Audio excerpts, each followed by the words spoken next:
Witness the incredible stories of people who've survived disaster tomorrow in a brand new series, Saved. Starts at 9.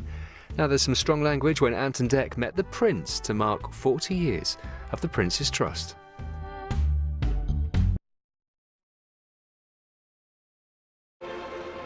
We've been invited for a sleepover with the Prince of Wales. Hello. It's a long way from the jungle, and we're going to try and behave properly. Well, when you've got a butler, and he said, what do you want? You're not just going to go to bed. We're wine, please. It's 40 years since he started the Prince's Trust, and we're going to spend a year getting to know the man. Do you do a future king-size bed? And his work.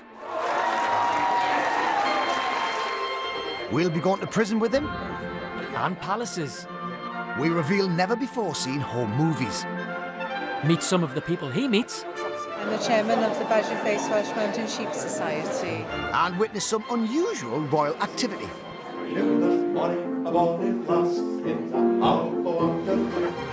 There'll be candid points of view. He talks a lot, doesn't he? From the inside. Oh, yeah, rabbits on. With the people who know him best. Got to choose the right way round. All these characters that are so happy, Charlie, Charlie. It's a full throttle year. Go, go, go! Even enjoying his police escort. By looking at the Prince's Trust, we'll find out what drives the heir to the throne.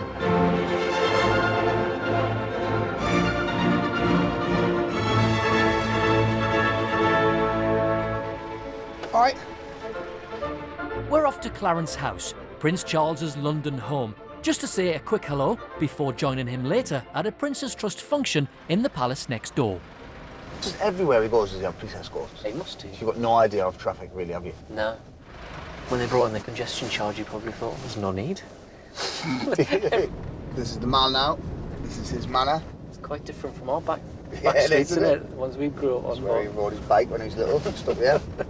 He's not far from his mum, so he goes pop round for bread and milk. His washing done. There's the house he grew up in. Mum's house. Mum's in, standards up. That'll be his one day, Yeah. be moving in. Have to get the old removal van from Clarence House. It's not far, is it? It's not far. He'll carry a few things up. I bet there's lots of security checks. I think this is the back entrance of Clarence House.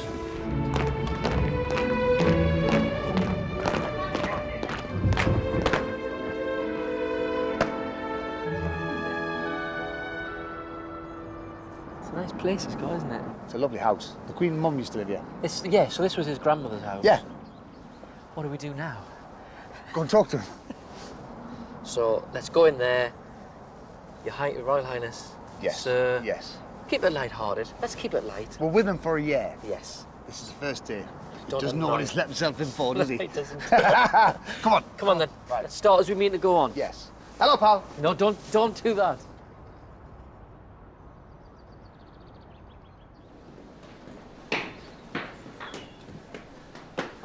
It's nice, isn't it? So, this is where the Prince of Wales and the Duchess of Cornwall actually live. There's no time for a proper interview today, but let's see if we can have a quick chat about the beginnings of the charity, which he started aged 27 when he left the Navy. Your Royal Highness. Oh, look who's here. Nice to see you again. How are you? Pleasure to see you. Do we scrub up okay? Not bad, really. Yeah. A couple of fashion icons. We've been admiring your ship here. Well, this is the old mine hunter I used to command. Living in horror, as you can imagine, from headlines of the newspapers in case I hit anything. Yes. When you come out of the Navy after 5 years, you get a little bit of money, to say thank you very much. Yeah. Not really a pension, but it's a kind of, severance pay or something. Right, yeah. And so I put that into starting it up. But you can imagine, trying to set things up like that in those days wasn't easy, because everybody said, it shouldn't be done, and Yeah. I shouldn't Yeah. be involved, and all this stuff. So it was quite a challenge to get it off the ground. Weren't you both born in the same? Same year, yeah. Well, 76, 75. Yeah, we turned 40 the end of the year. Yes. And then the trust. Same as the trust. Yeah. And not a grey hair in sight. Well, there's a couple around the There's one or side. two. It's very dark in here. Yeah, thanks for me. Leaving him to a bit of princely business, we're off to another royal home, St James's Palace. It's just next door and is, in fact, the official residence of the monarch. the state apartments at St James's Palace, but because of the various things going on, it has to come out around. Right. It's beautiful, isn't it? It's amazing. Yeah. Can I feel the history now in this part? In the last 4 decades, the Prince's Trust has helped 825,000 disadvantaged and vulnerable young people move into education or work. Speaking today is one of the figures from its birth 40 years ago, Channel 4's Jon Snow. I just want to tell you how I ever had anything to do with the Prince's Trust. I worked in a day centre for homeless and vulnerable teenagers. This is amazing. And one day the phone rang, and rather a posh voice said, "Mr. Snow, I am the Prince of Wales's equerry." And I said, "Well, I'm the man in the moon." And he said, No, I really am, he said. I mean, and he said, His Royal Highness would very much like it if you would pay him a visit. Wow. And there was the Prince, and he said, "I want to do something about people who don't have the same opportunity as many of us have had." Oh, yeah? Is this proper throne room? Yeah. He wanted to use the period between now and when the other job gets available, which he recognised even then was going to be a long time. This is it. Look at that! That's incredible. Isn't it just? While we're waiting for the Prince to reappear, we take a few moments to have a look around. As a fan I'm a massive fan of history, especially kind of royal history. Just see that up close. It's fantastic. Look at that. You really kind of feel it in this room, can't you? If they look away, can I jump on? Probably not.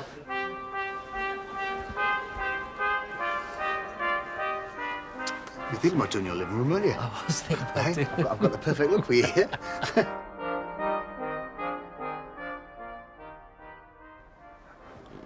So we're just waiting for His Royal Highness. He's had a bit of a break. What are we whispering for? I don't know. I don't know either. It's this room, it kind of makes you whisper. Just makes you whisper, just in case. Because it's very cold.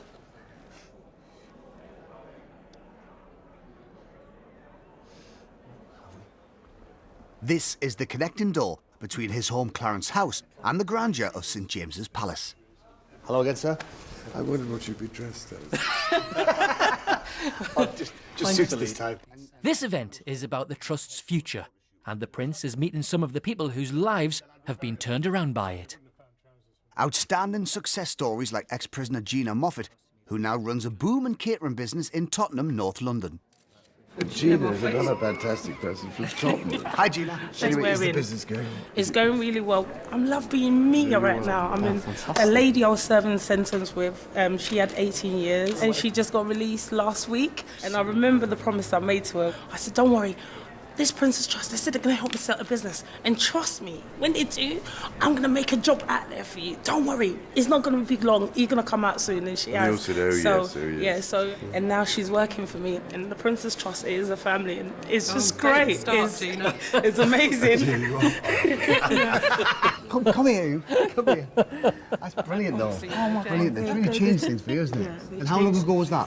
This was about nearly 7 years ago, and it's happened so quickly. And all of a sudden, I was the worst person in Tottenham. Now I'm the best sliced bread. Like no one can get enough of me. Everyone's just Gina, and it's just made me like.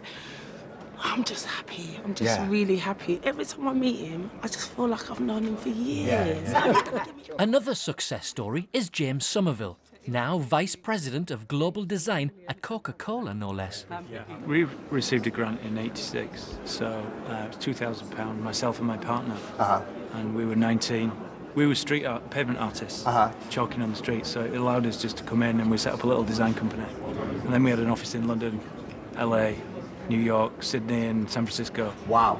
Before we sold it in 2007 to a Japanese advertising giant.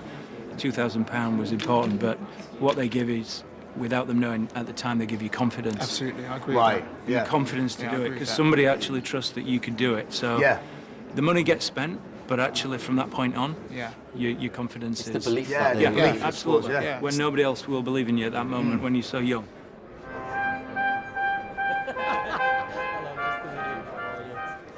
What's so wonderful for me is meeting the people in this room who we started 20, 25, 30 years ago, like that. Marvellous chap I saw who, was it 18 years ago? I think we loaned him 5,000 quid to start his business, and he told me he sold it for 70 million. Fantastic. Wow. The other day. Like Gina Moffat, you know, who... Yeah, she she's amazing. 12 or something, but there was She's some, fun, isn't she? You should have seen her at the start. Yeah. Yeah, I bet. I bet completely different. Unable to look anybody in the eye, communicate.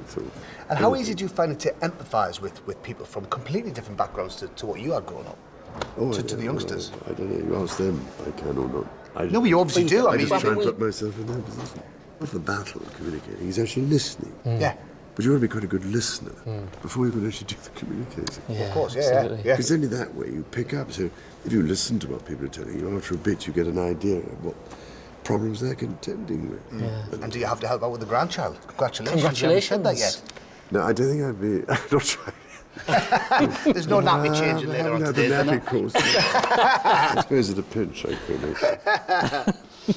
It's very nice having a granddaughter. Yeah, I bet. Yeah, I bet it is. Hopefully somebody to keep an eye on me when I'm tottering about it. I'm afraid.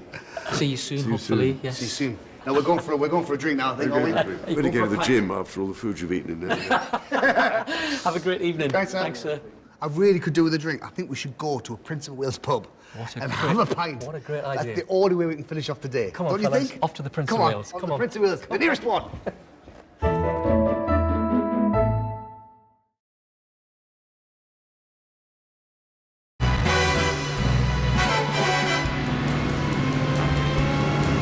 It's not quite the Tyne Bridge, but it'll do. It'll do. We're on a mission to find out about the Prince's Trust, which is now a £70 million a year charity supporting disadvantaged young people. We want to go back to where it all started and what inspired the Prince to do it. As captain of the minehunter HMS Bronington, Prince Charles was quite the Navy action man. Yeah, he was, and we wanted to find out more about his naval career and how it went on to shape the rest of his life. So we thought, what better way to do that than to talk to some of his former shipmates. This was the time when he really got to know people from right across the social spectrum. Bronington's skipper prepares to take his charge to sea. A short, sharp, limbering up cruise that Prince Charles and his crew take in their stride.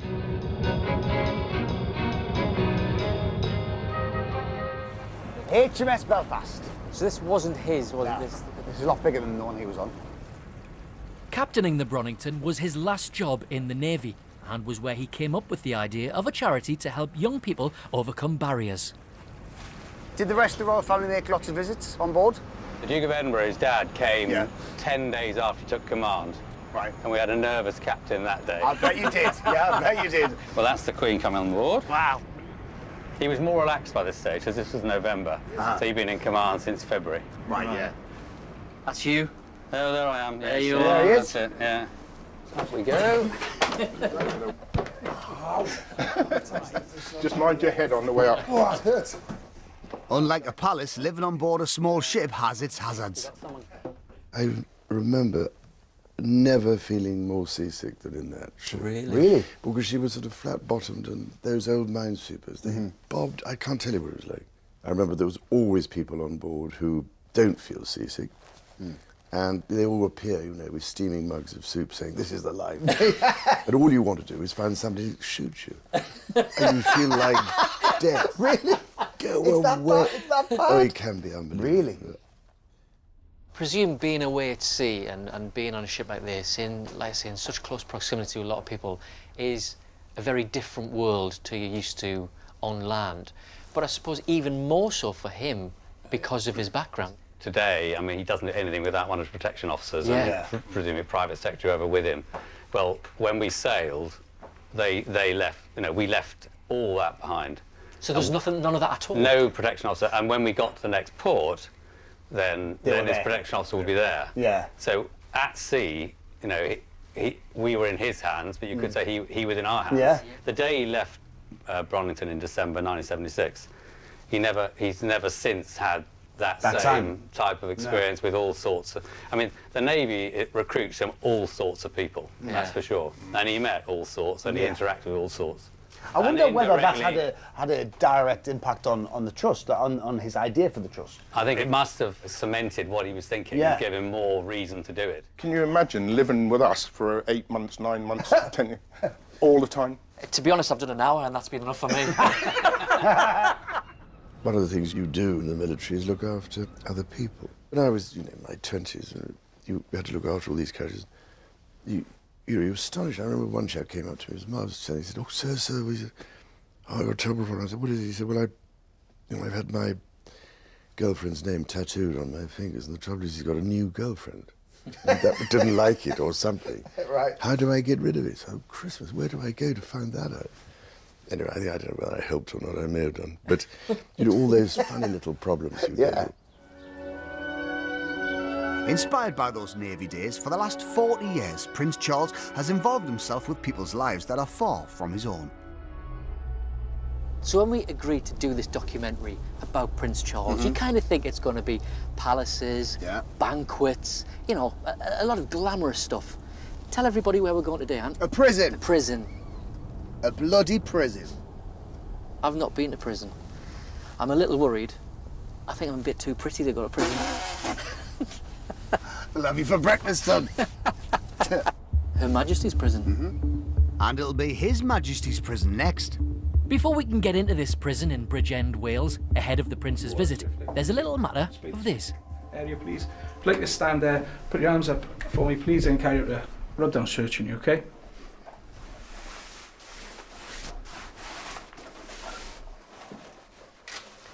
Normally, you'd have to buy me a drink. He's loving it. It's all fairly bleak. The Trust has started a number of initiatives in prisons across the country to help young offenders. Here, they're given a chance to get into football coaching. Whoa, it's a free kick! And on his way to the pitch, the Prince gets a real flavour of what life can be like here. Nice to see you again. How are you? You're Royal Highness. Welcome to prison. Why are you here today, sir? Well, basically, because of what the Prince's Trust is trying to do in some, well, a lot of these institutions, actually, all over the country. And what is that? So we work with a lot of young offenders, trying to turn them into ex-offenders. But I was always terribly keen that we should do as much as possible with the hardest to reach. Yeah. And I think a lot of people end up in prison because they haven't had, a bit of the attention that hopefully we can pay to people.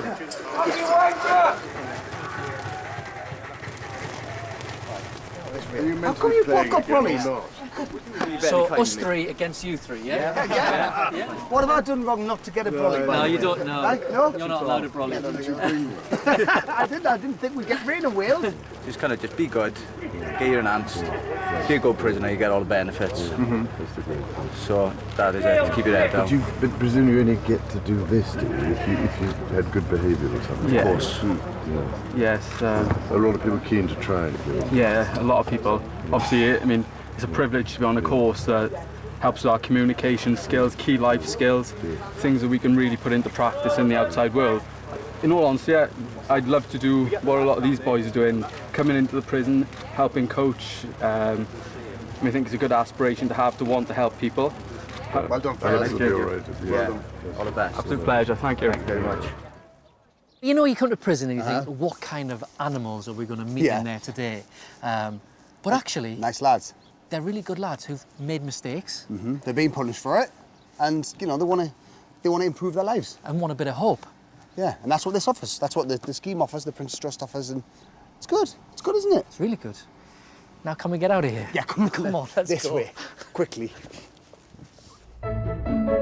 Later that day, and we've had time for a quick scrub up, we're heading for a drinks party at the Prince of Wales's Welsh home. And we've been told there's a chance we might meet up with the Duchess of Cornwall, but within limits.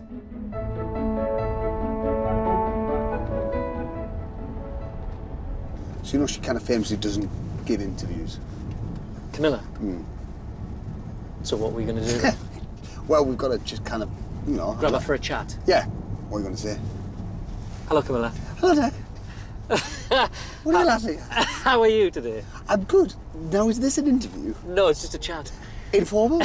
Informal chat. Carry on. How are you enjoying your time in Wales? That seems like a question. Oh, not a chat.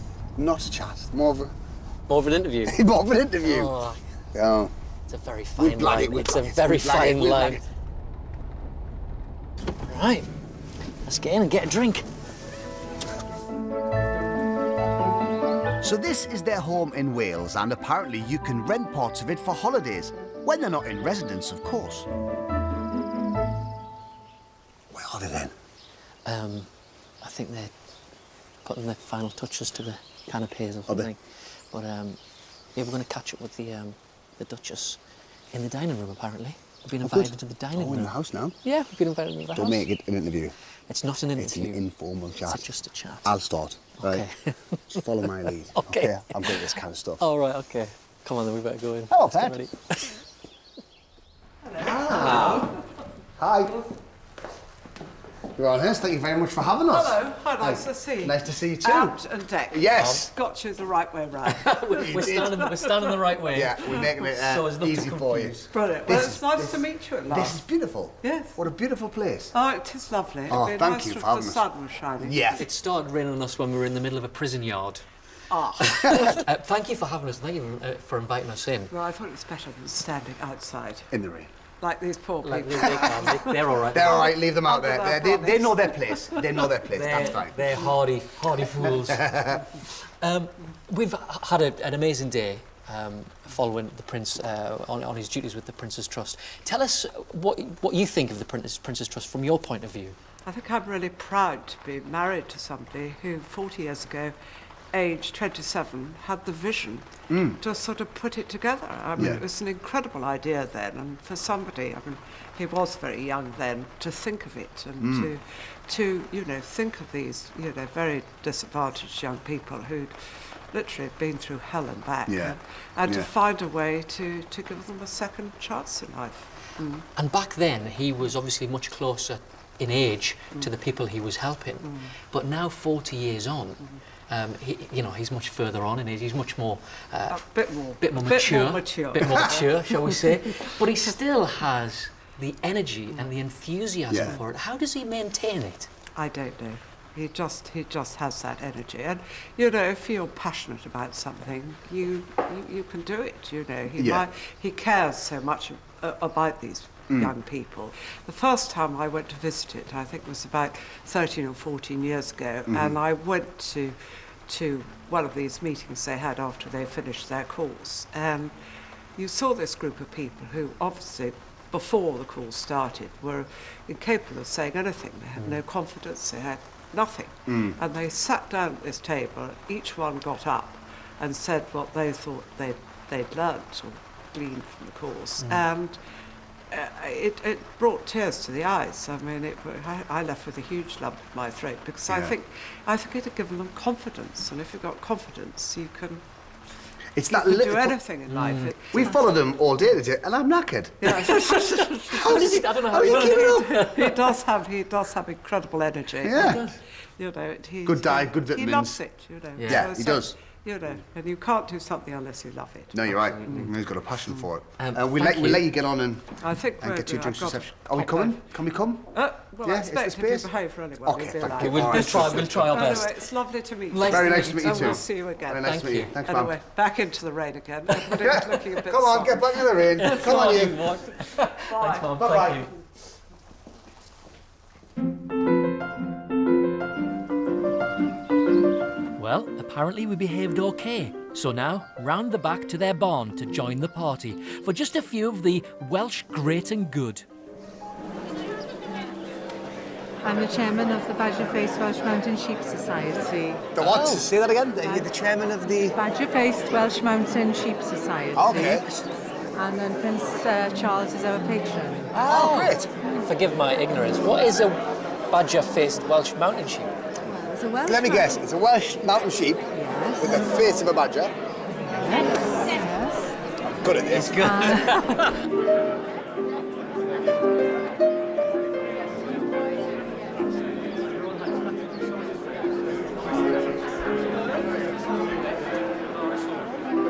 Get what we can. I'm intrigued by your shoes. And they've got the dragon on the side there, see? I've got an interest in Welsh traditional music, and there's a traditional Welsh tradition to dancing clogs. Tap those babies, there you go. Dancing guitar. Right, yeah. Aha! They let us out. You can't keep us in prison for too long. We escaped. We escaped. Mad impetuous thing. Did you talk to some of these? Yes, most of them, yeah.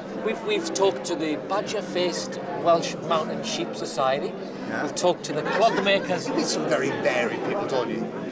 In the course of one day. You noticed? Yeah. Yeah. And that's it. Dinner now? Is it dinner now? And yeah. Good. At some point. I only eat once a day. Otherwise, I can't get into it. We love this place, by the way. Because you know, it's holiday cottages as well. Yeah, we've already reserved our room. We'll be back. We'll be back. Because you're going to have to come. It's a jolly good place for a honeymoon. I didn't think of that. We'll see you again somewhere. You can ask me some awkward questions. No. We'll try and think of something. Never. Thank you. Good to see you. You were nice to my darling wife. Very nice to meet you. Lovely. See you there. Thank you, sir. Thanks, sir. What a day. What a day. Weird, just weird. What a weird, not weird actually, what a varied bunch of people he meets. Next, a visit to the Prince's own private cinema to see some home movies starring him and Mummy.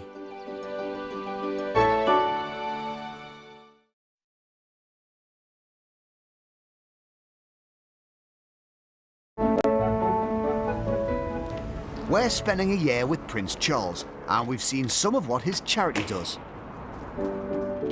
But we want to know more about the man. Back at his home, Clarence House, some family feelings we can all relate to. There's my grandfather. Grandfather, Yes. yeah. Yeah.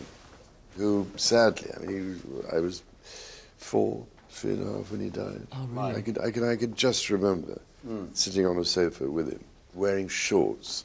I can remember the feel of the sofa when I was sitting on it. Isn't it a funny thing? Yeah. Because my legs were dangling because I was so small. You know, I missed having a grandfather. Yeah. Very important role. Yeah. But anyway, that's my grandfather, George VI. From the grand hallway with the bronze of the king to the back door. Come on in. There you are, look. Queen Mum. This used to be her house, of course. Queen Mum used to live here. Today we've been allowed access to Prince Charles's private cinema. I'm looking for the signs in screen 1, screen 2. Oh, Queen Mum. She's very fancy there, isn't she? We've had special permission to view home movies from his childhood. Who do you know around here? We thought it would be good to see some footage of him growing up and see what made the man. Prince Charles, at home, 1949. Oh. Still princess at this point. Yeah. Ah, look at that. Oh, don't lick that, don't lick that. You have germs all over it. You can tell it's him, though, can't you? Yeah, you can. He's off. So, do you think that was here in Clarence House then? Yeah, because they lived here, didn't they? Yeah. Until she was the queen, and then they moved to the big house down the road. That was upstairs. I love this. Just about a mum. Yeah. You never see that.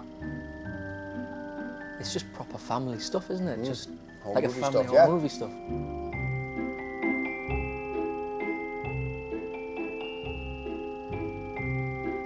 There she is through the window.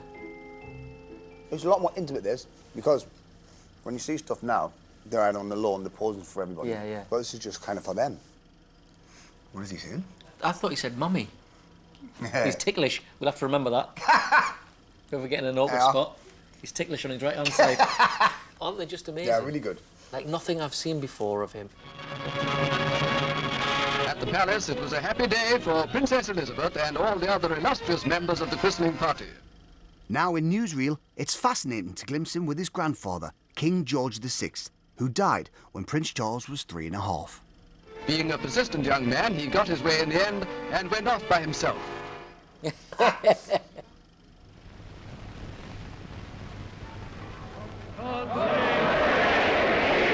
Oh, there he is. Wow, look. How must that feel as a little boy? You're walking out to all of this. It just must be like, what are all these people doing in my backyard? Yeah, get out. Long may she reign. And she has. The longest. Give him a little wave. I love a bit of pathé. I do. Where's the Carnarvon Castle? Oh, so this is his investiture Yeah. as the Prince of Wales.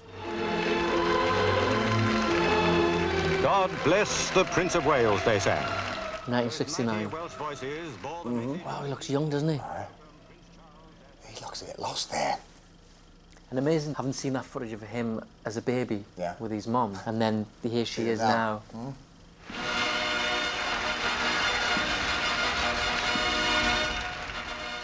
That was a real human moment, wasn't it? Born a prince, his destiny was set. Just over a decade after becoming the Prince of Wales, he had the idea to create a charity to help young people with less certain futures. Just getting the trust off the ground was quite difficult. A lot of people thought you were pretty mad.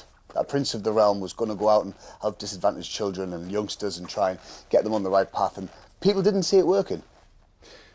No, we had to overcome, it was the same story of my life really, you have to overcome all these people who don't see the point. The Prince's Trust was born 40 years ago, and so were we. Here in Newcastle, where we grew up and had our lucky break as teenagers. Today we're in a disused church with a difference, to find out how the Prince's Trust bring young people out of their shells and deal with anger issues. Faster! Get those knees up! Ow, she's rough. And how does all this kind of stuff help then? It's not really about the rock climbing, it's more about the personal development goals. Some people really struggle climbing and will get anxiety, and so their goal for the day will be look to manage the feelings and not get too anxious about it and not kind of get frustrated and hit the wall and start shouting. And I suppose it's learning to trust people as well, especially with this. You know, you get someone's holding the rope at the top, you've got to trust them. So he's there. Where should he go? On the left. What, in between left his foot? legs? Can you see the little one in between your feet? You've got a little one between your legs. What are you laughing at? Go on, Stu. How have you enjoyed the scheme overall? I've loved it. Have you? It's been the best thing I've ever done. And what did you struggle with before you came? Anxiety, anger. I got angry a lot, frustrated a lot. But now, like, it's just a laugh. You just have a laugh at things you can't do, and then you try again. This one next to your left knee. What's that spinner? There you go. Your pony's off, man. Sorry. Yay! I suffered with depression and all that, so it's like helped amazingly, like. Have you felt a change in yourself? Have you felt amazing change, yeah. Really? And that's down to what, days like this? Because you're forced to interact with other people and trust them. Just like people that I don't know, just like these and all that, just like come together and all that, like people with their own troubles and all that, and it helps like to build that confidence that you need. We've just seen what a difference a helping hand can make in these formative years. Unlike those who are being helped by the Trust, we got a very different break. Now this back here used to be a massive kind of adventure playground. At the tender age of 13, we were cast in a children's TV series. You know what I think? I think you're beautiful, and she still loves you. Get off, man. This was back at Rove. We had some of the happiest times of our life. Amazing. Here. Changed our life. We wouldn't be where we are without it. Nah. Getting a little bit emotional talking about it. It's true. They were really good times. Wow. Strange, isn't it? Isn't it? God. I mean, we did on growing up here. Yeah. Do you know what I mean? All of our kind of formative teenage years was here. Yeah. Fell in love here for the first time around this building. Made true friends, lifelong friends. You might know a couple of them. Well, I think that's why we can relate so well to what the Trust does, is because we were given that opportunity, and not everybody can have an opportunity like that. So that's what the Trust is trying to do, is to give those opportunities to people who haven't had them. Another Geordie who was given the chance to follow her dream is our good friend Cheryl. And I literally lived. Where? Lived. Yeah. Behind that bingo, yeah. Do Do you find that, I get that when I come back, that it's just, your shoulders seem to just drop. Yeah. And you're just like, You're home. Yeah. We all grew up in, you know, exactly the same backgrounds, working class kids, Yeah. right? And with the same temptations, we're on the street, drugs and stuff, and Yeah, crime and all could that. have done that And easy. we went to school with people who done it all, you know what I mean? Exactly. I went some of my family, like, Yeah, exactly. literally, you know. It happens, you know, and I think you're right. All it is just having somebody have the competency or an opportunity to go, That's do you want to try all something it different? takes. That's all it takes. Cheryl is now trying to put something back into the city she loves by working with the Prince's Trust. So how is it going to link with the Prince's Trust, your trust? Well, my trust initially started off as an ambassador type role for the Prince's Trust. And that started because initially when I was still here, I was about 14. One of the only options I had was to get a loan from the Prince's Trust. Right, okay. So I considered that back then. So I knew about it from a kid. But now I've got a bigger role that's supported by the Prince's Trust. But that's just me going out on my own on a mission, basically, to resurrect a centre here. For us, it was Biker Grove, but Cheryl's journey began here at the Newcastle Dance Studio, which is still run by the family who taught us all. Did you dance from a really young age? Yeah, 3 or 4. See, I've never done any of that kind of stuff. It's so important that when you're younger and you have something that you're disciplined in, something you enjoy, it sets you up for the rest of your life. Like if I didn't have this and I wasn't lucky enough to come to dance classes or, you know, have that discipline instilled in me, I could have gone any route. I could have been a drug addict. I could have ended up in prison. I could, you know, there's any route that could have happened had I not have had this somewhere opportunity. to channel that energy. But it's exactly the same with us, same with me. You know, if I didn't get that lucky break with the Biker Grove audition when we were 13, you know, Lord knows what would have happened. Probably the same route. Yeah, you don't know. I think I was always going to be all right. Yeah, I reckon you probably would have. You would have been the best mobile phone salesman in the North East. Can you do running man in those shoes? No, do anything. Right. Oh, she's go on. And then to the side, and then see, it was always the same. He's always had to show off that little bit more. It's like being 14 again. There we go. What a contrast with where we're going next. A royal residence and a police escort.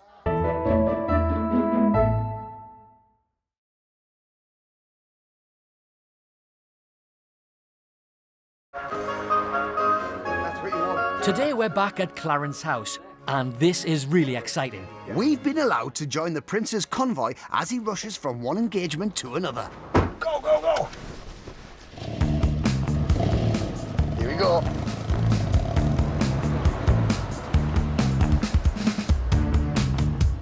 Oh, look at them all waving. Yeah.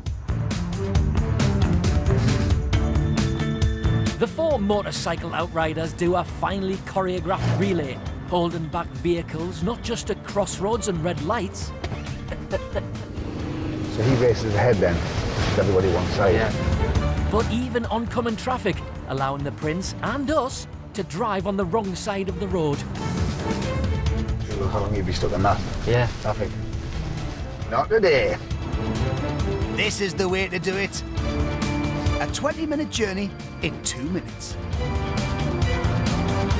Hope they don't think it's our convoy. I hope they do. I hope they do think it's our convoy.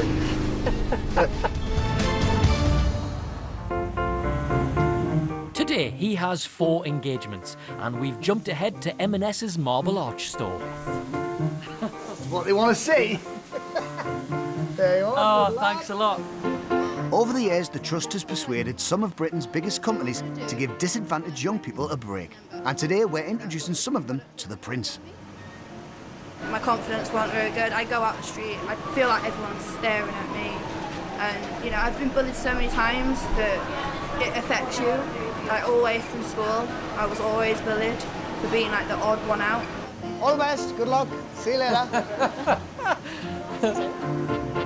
So I'm the one who's been left to help Rebecca make bloomin' pasta for the Prince, while Aunt swans off to hobnob upstairs. You're coming next to me, and then Martina, and then Aunt, so that we do it. I'm waiting with the Chief Exec of Marks & Spencer, Mark Bolland, the store manager, and the Chief Exec of the Prince's Trust, Martina Milburn.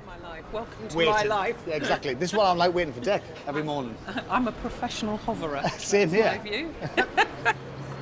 Being the heir to the throne, the press are never far away. Today, there's a bit of a journalistic ambush, but the prince carries on regardless. Good morning, sir. Are you worried about these letters?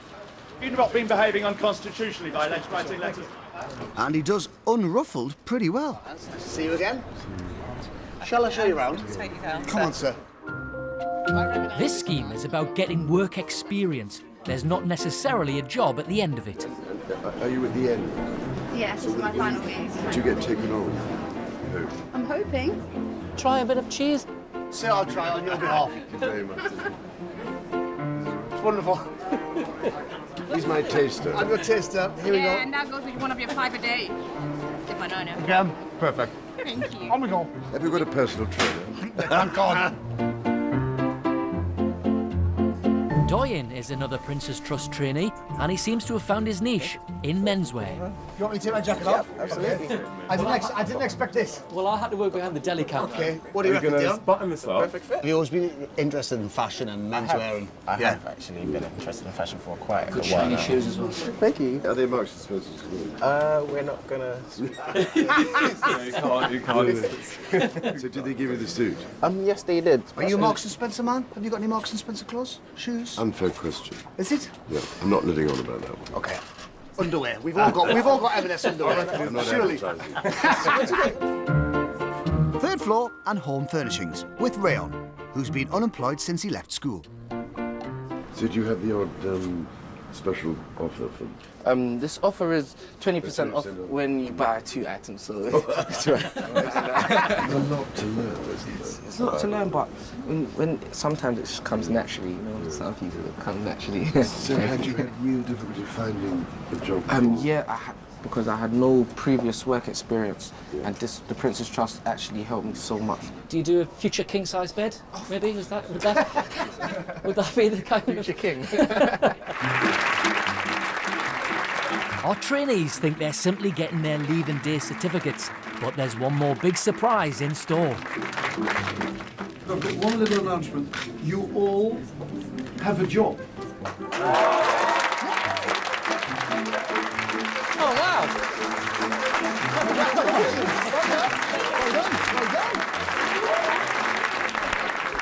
Yeah. I'm on the car for me. I'll be hitting the waterworks like. Yeah.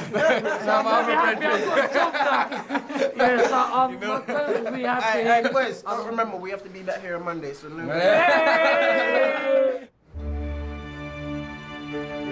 40 years after it started, the sheer range of projects supported by the Trust is exhausting. We want to know more about what motivates the Prince to keep going and how he relates to young people. So who better to ask than the 2 young men who know him best? Another day, another palace. Where are we now, Ant? Kensington Palace today. Yeah, this was where Princes William and Harry were brought up by Charles and Diana, just over there, actually. And this is where the princes live now. We're going to chat to them today about growing up here, about their father, about the Prince's Trust, and about whatever else takes our fancy. Here they are. See, and Day. Morning. Morning. Good morning. How are you? You all right? Good to see you. You well? Yeah, very well. Good to see you. Nice to see you again. How are you doing? It's been a long time. Well, it's been 10 years 10 since years we since the last chat. talked to you both. You guys have grown. Married? Don't lie, no we haven't. Yeah, you're married? I am married now, yeah. You're married? I am, exactly. Yes. 2 little ones. Yeah.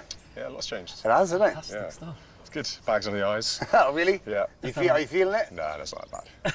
It's not. You look good on it. You look good on it. gold. So you grew up here then? You grew up, what bit? This So bit? we lived in that bit there. Right, okay. In the middle bit there. That's where we spent most of our young childhood, playing around in the garden, and there's a garden in the back of the wall there, so Right. we had lots of fond memories of mucking around here and beat each other up. Where do you live? Are you in here? I live in this cottage here. Right, okay, nice. And that's where we lived before when Catherine and I first got married. Right. So we lived in there, and then we've moved down that side. Weirdly, the ceiling is perfect for you guys. It is. Again with the size jokes. I don't know what the age of the cottage is, but I promise you, it's this. So you have to get used to sort of walking around like this, but it's great. Should we wander through? Yeah, let's wander down. It's really nice. You know what? I can always hear the wheels of those plastic tractors that George loves playing on. Oh, really? So they've got this as a giant playground for them. Do you see a lot of each other around here? We do, yeah. I mean, at the moment, since we've both sort of left the military and stuff, it's kind of our sort of programmes and stuff go in different directions. But we always try and make time to see each other and pop round, and he comes and scrounges all food off us and things like that. Do you? See, that's what he used to do to me. It's really nice to be able to live next to each other and be neighbours. Yeah. And also have our office here as well. Yeah. Which is key, really, for us. So. Feels like it must be a bit of sanctuary for you here as well, because it is so quiet and it's kind of, and having grown up here, it feels like, do you feel really relaxed and at home when you get back? It's kind of the only sort of peace and quiet that we get. Yeah. I feel. Oh, these are nice. That's a long time ago. It's brutal. Is that your Zoolander pause? That was a long time ago. It's missing a little beard though. That's the problem. Shall we? Please. Any improvements are welcome. It's really embarrassing because when we go on tours and stuff, as a thank you, it seems to be this tradition that you say thank you very much. There's a photo of myself. What are you supposed to do? Yes. Here's a photo of me. Thanks for having me. Coming up, the young princes talk openly about their dad.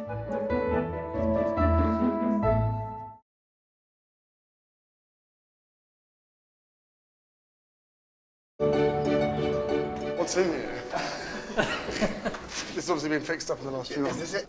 This used to be... You've got our sitting room. Our sitting room. Did it? Yeah, a long time ago. Oh, wow. Yeah. It's changed a bit now.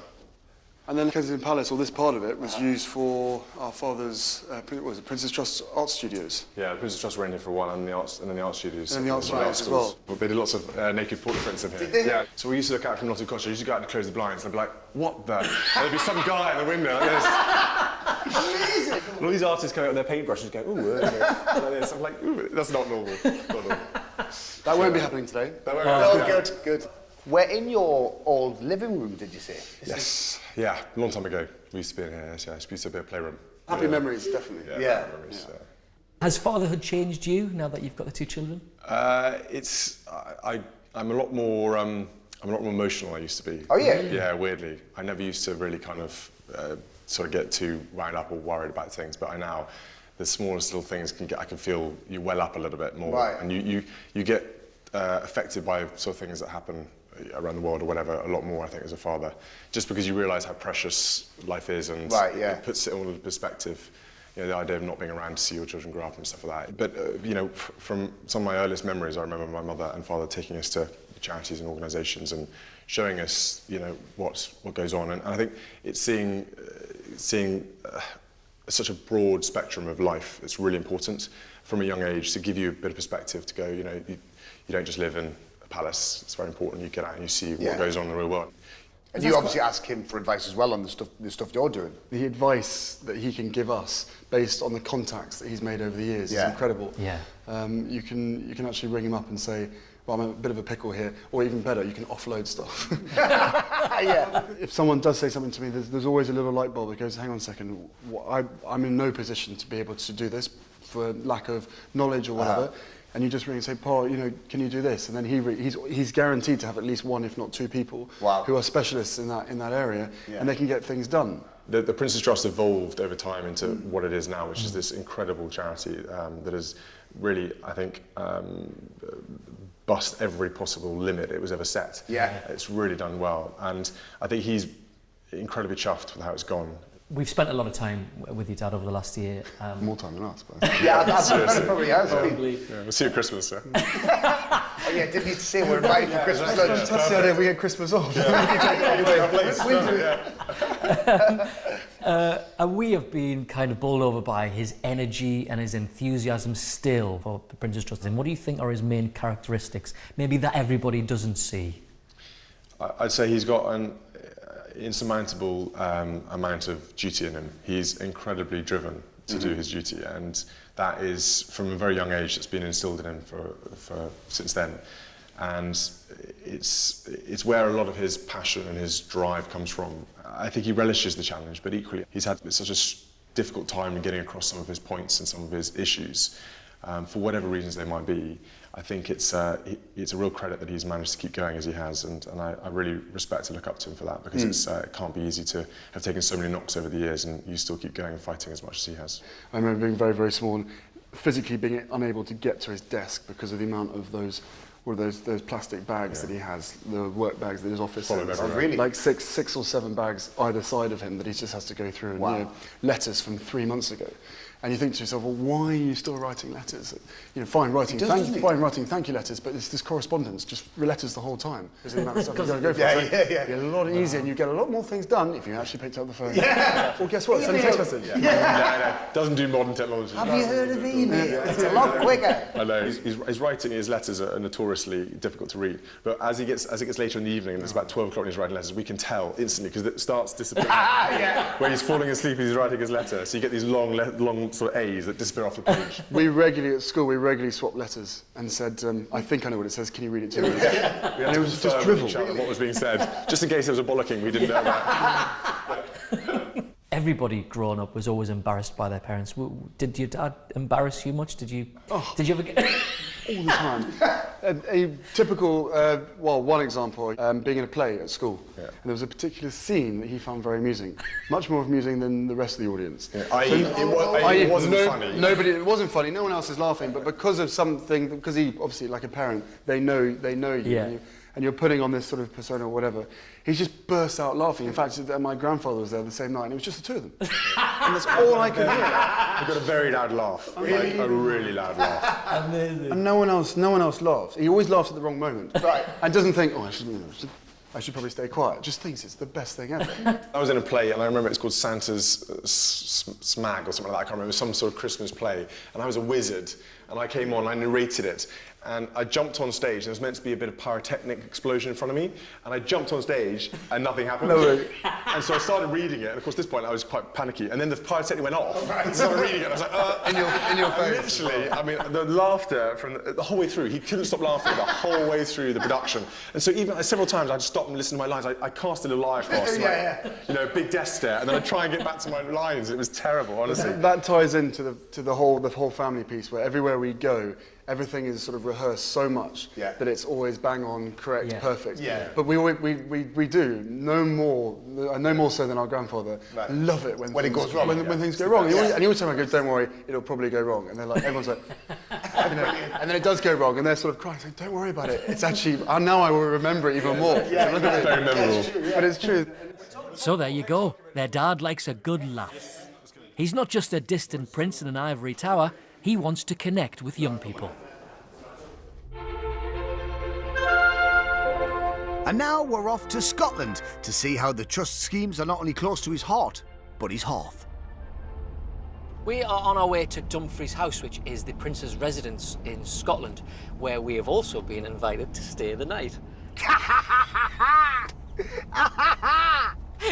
We're staying at his house. Having a sleepover. So it's not just us, our wives are joining us as well, and they're coming up for dinner and staying over. They're very nervous about it, because they're not quite sure what to wear, what to do. What have you brought to sleep in? Nothing. What? I'd just sleep nude. Shut up. Well, he's not going to come in our room, is he? I'm not worried about him coming in your room, I'm worried about you going out of your room. Or walking around, yeah. Oh yeah, I didn't think of that. Here we are. Dumfries House. Big, isn't it? Lovely. Lovely. He's got some nice gaffs, hasn't he? Yeah. Good afternoon. How are you? Kenneth Dunsmuir. Hi, Kenneth. Wanted to welcome you here today. Great place. Dumfries House. You're home for tonight, I believe. Yeah. And on behalf of His Royal Highness, the Duke of Rossi, as he's known in Scotland, of course, it's my pleasure to welcome you here. Our butlers here will get your luggage. Great. You're right. The Prince's Scottish pride and joy. Apparently, there are only 4 main bedrooms, including his, so better be on best behaviour. You're in the Duchess bedroom today. Duchess. And You are a Duchess. Thank you. Wow. Look at this. I've never stayed anywhere like it. Yes. Stuart. Lovely. Hi, Stuart. Thank you, that's perfect. 4-poster bed. My wife will be happy with that. I want to see if Hans is better than mine. Better not be.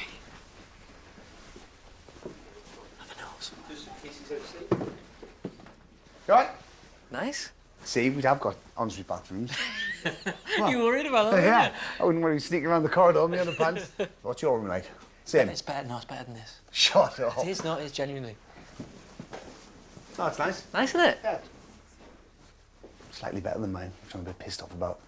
Sir, would you like me to take care of your suitcase, put it up here and... Yeah, that'd be great, thank you. Stuart the butler is himself a former Prince's Trust trainee. I don't think there is anything too embarrassing in there. Just the dirty Grundies from last night.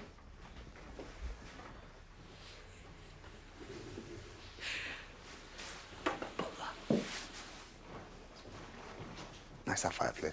It's lovely, isn't it? Hello. May I show you around the house? Yes, you may. Right, yeah. Come on, let's get looking. And then we've got His Royal Highness's bedroom there. Ah, it's in there? Yeah. Oh, so we're on the same corridor. The only problem is my room is at the top of the stairs and you turn right. So if I go up the wrong set of stairs and go up the stairs and turn right, I'm in the wrong room. If I go up the wrong set of stairs, I'll go into his room. There's a way to remember it, sir. This house was built with two different types of staircase. You'll see this one's stone, okay. and the other one's wooden. It's quite the place. It's great, isn't it? And I'll show you through into the great shared dining room. Oh, there you are. This is looking good. I was personally on the Prince's Trust Get Into Hospitality course a couple of years ago. Right. So after being unemployed for well over a year, and by the end of it I had 3 job offers. One of them was to work at the house, and I was so excited about it. About 6 months later, the opportunity came to be promoted up to His Royal Highness's butler when he's in residence. So, How did that feel when you got it offer? At the time, I was like, no way, no Really? way. Have you got over your initial nerves now? Are you quite relaxed around him? I believe so. You got a good relationship? Yeah, myself is like the only one who goes into his private quarters when he's alone. So when I'm coming in with his breakfast in the morning, he's so talkative. Were you nervous the first Yeah, time? oh God. It's okay seeing them on the television, but in the working environment, this is the moment to prove yourself. Stuart's successors as trainees on the Prince's Trust Get Into Hospitality scheme will be serving tonight, the end of their 5-week course. All the cutlery has to be about a thumbnail width away from the table. All right, okay. Really? And you're working throughout the dinner? Yeah. What are you doing? Wine pouring. Oh, well, okay, just top top. We need to top. We need to talk to you. Yeah. I like mine filter about there. Yeah. I'll remember that. Okay. How are you feeling about it, about the dinner? Really nervous. Are you? Really nervous. But I'll be okay. Yeah, you're great. It'd be great. You'll be fine. Do you know where everybody's sat at the moment? Do you have a table plan, but I don't think they have it up at the moment. Right, damn it. Okay, I was just gonna... Why did you want to mess with it? Well, just if I wasn't happy with where I was sat, at this stage, I could get in and move myself around. Where do you want to be? Closer to Prince Charles? Closer, yeah. Closer to... Further up from you and closer to him. You all happy with this, Stuart? Doing a very good job. Yeah? If you look down the lines... That's always... right, down yeah, here? yeah. Okay. You can see all the glasses very well lined. Yeah, they are very well lined. It's quite meticulous, isn't it?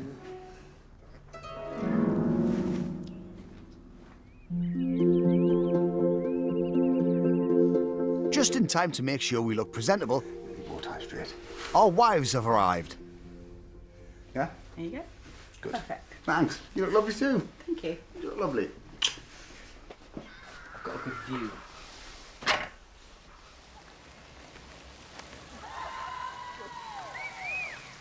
I've just seen Rod and Penny arrive. Okay. Yeah. What's Now he we're wearing? ready. Well, Rod Stewart's interpretation of black tie is different to ours. What is it? His is a bit like snakeskin, like black tie. Oh, okay. Rocker black tie. Rocker black tie. Right, so later on, when Yeah. we come back from dinner, this is your video camera. What, we're doing hidden camera now? Undercover? No, just leave it in here, and then you sum up of the day and the night It's of my the video evening. diary? It's your video diary. Okay. So you just press that. Hi guys, you're on. Speak. Hello. There. Idiot proof. How are you feeling about it? Really no. Why are you nervous? Because it's Prince Charles. You're all mates with him now. No, but I've just seen him on the stairs. I just slapped on the back. I'll read. See you later. I nearly went down in my dressing gown. Did you hear? No, what, downstairs? Yeah. That would have been a nightmare. Very handsome. Tie, all right. Very nice. Let's go. Get a drink. Let's get drunk. Let's get drink.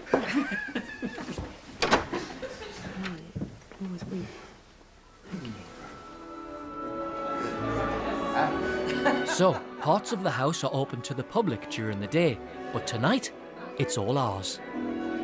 We're the only ones staying the night. The other 30 or so dinner guests are Prince's Trust ambassadors and major funders. This is like being on the Titanic. We'll hit the iceberg any minute. I'm always impressed at your interpretation of black tie, Rod. I only put this on because I had a tie on. Bless rock and roll, innit?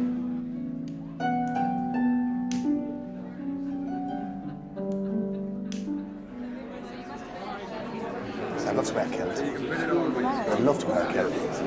You're on hands. See, I feel decidedly underdressed. Thank you, yes. Nice one. Ali, my wife. Thank you. Thank you.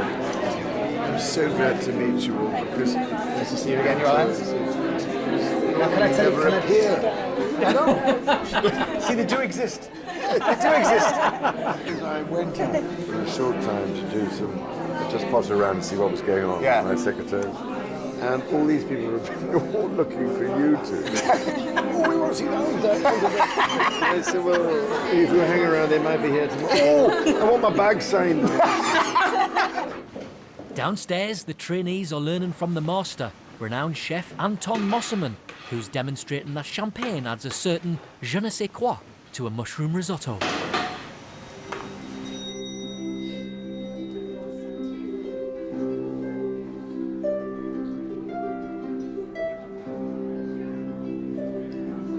I'm pleased to say I've been sat next to Rod's wife, who is next to HRH.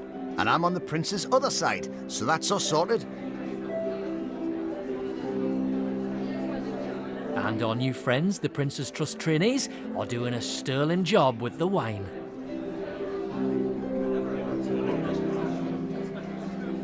Cheers. Okay, let's go. Perfect. Smells delicious. Our new butler Stuart, who we now share with the Prince, shows a very steady hand.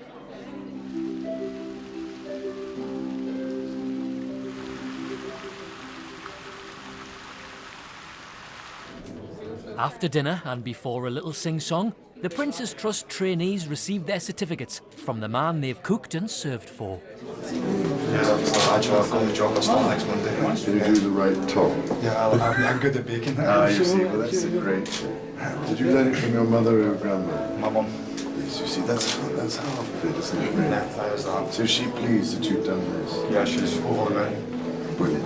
Well, I do have you as well. Thank you very much, sir. It was a pleasure to meet you. Wait to hear how you get on. What we might not have here is Britain's Got Talent. We might just find that Dumfries House has got talent this evening. Because His Royal Highness might just join in a little bit of a great Aberdeenshire song. Knew there's money a bonny lass in the town of the less. There's money a bonny lass in the Curio. There's money a bonny jean in the tune of Aberdeen. But the flu on the mark is in 5-EO. Knew there's money a bonny lass in the town of the less.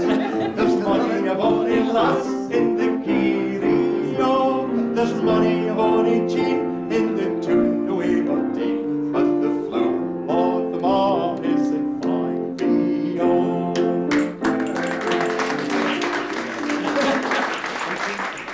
I tell you what, he did well singing as well. He did all right, didn't he? It's a yes from me. He's doing it the next round. He did well. He's doing it the next round. He held Now the it's up to tune. the public. It's up to you. If you want to see Prince of Wales in the final, then I'm going to call is. All night at night.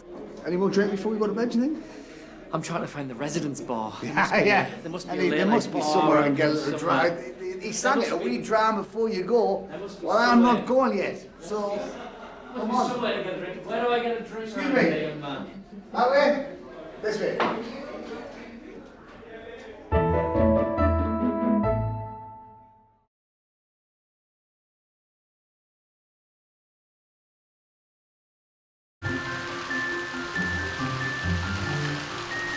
It's midnight, and just along the corridor is the heir to the throne, probably trying to get some sleep. Right, Declan, girls, we've literally just walked into our room from having the best evening ever. How was it? Amazing. Ali? Amazing. Lisa? Absolutely incredible. Declan? It was standard for me, to be fair. What? Not more intimate than I thought it was going to be. Yeah. Just get on it. Am I in? You know, you can never get to a point, can you, when you think, oh, this is the norm. Nah. This is such a novelty. Yeah. Stop taking your hair out. It's annoying. So, in proper Ant-and-Deck tradition, normally we should probably leave it now, but we decided to order one last drink before we got to bed. We've got a butler, and we've just asked him to go and get some more wine. Well, when you've got a butler, and he said, what do you want? You're not just going to say, I'm going to bed. We're like, wine, please. A bottle of white. A bottle of red. It'd be rude not to have a little tipple right now, wouldn't it? Cheers. Cheers. Have a good night. Cheers. She's in bed. It's all right, he's in bed. After a quick breakfast and a slight concern that we might have kept our royal host awake last night, it's time for a chat. We didn't make too much noise, did we? No, you didn't. No, okay, that's good. That's good. We tried to keep it I never down. heard it. Well, I heard a tiny bit, but not very much. And a little drive round the estate with HRH as our chauffeur. Do you mind? Are you going to be... Yeah, we're in the booth. Do you know what? There's two words that you keep hearing from those people over and over again. It's in relation to the trust. It's life-changing. And it's quite a big statement, that, isn't it? Isn't it? Well, that's what really does make it worthwhile. Yeah, I bet it does. And why I keep thinking, you know, I'm not doing enough, really. Because if you can do that, I want to go on doing more and more. Yeah. As it's our last day with the Prince, we want to find out his thoughts on family and the future. We did talk to the Duchess of Cornwall about your work. How does she support you in your... In every way. Yeah, in every way. Just by being there and being wonderfully, you know, encouraging and supportive. Which, of course, is what he's like, as I'm sure you know. Yeah, I do now. Man. I do now. It's vital, otherwise, you know, you start thinking, oh, God. And then the ladies are so marvellous at helping to encourage. Sometimes that other opinion, you value that, don't you? Exactly. Absolutely. Particularly if you know somebody's on your side. Yeah. Whatever happens. Yeah. You said about staying in touch with Yes. the younger people. Do the boys help in that way? Yes, they do a certain amount. Yeah. And that's why I hope, you know, one of them might take an interest in it. Because I'm probably getting past myself by then now. He's had his critics, he's still got his critics, but you can't deny that the work he's done with the Prince's Trust, it worked. He continued to help people, and good for him. Hats off to him. There are those that will say that, you know, as a quirk of birth, he was born into this position of privilege, and he can't possibly empathise with the normal man on the street and the issues that face the ordinary man. But I think you can. I think you can, and I think And he's even if proved you that he can't, has. even if you can't exactly, you can still help people. What's the future do you see for the Prince's Trust? You have to keep ahead of the game all the time. So you can't just sit back and say, oh, they've done a marvellous job. You know? Because that's how all sorts of organisations fold.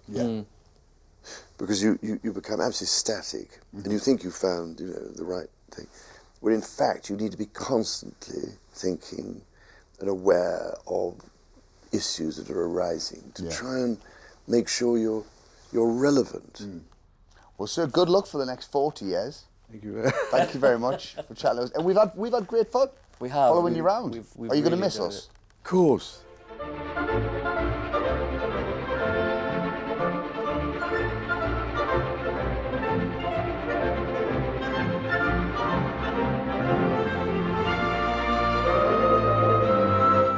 Well, if you missed the start of the new series at the weekend, Ninja Warrior UK is available now on the ITV Hub. With brand new comedy Thursday at 8:30, The Birds of a Feather are back, before our new drama at 9 sees new arrivals to a town in Yorkshire looking for a place to call home in Jericho. Next, catch up with all the latest ITV news.